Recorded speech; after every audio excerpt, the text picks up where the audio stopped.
I've got you back this morning with a warning about your auto insurance rates. A top industry expert says you could soon be paying more even if you do nothing wrong out there. News 8's Kent Pierce live along Long Wharf in New Haven with the reasons why. And good morning, Kent.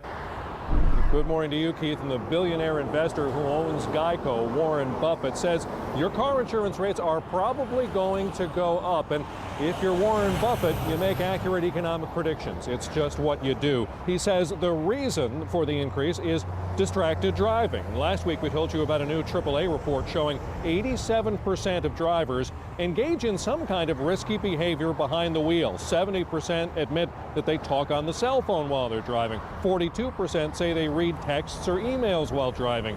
Younger drivers are growing up constantly looking at their cell phones, and that is being reflected in an increase in accident rates. Fatal accidents alone went up 8% last year. And no, that doesn't mean you will have an accident. And that's not the way the insurance company looks at it. They don't look at you and they don't look at me. They're calculating probabilities, and those probabilities increase and the rates are going to go up.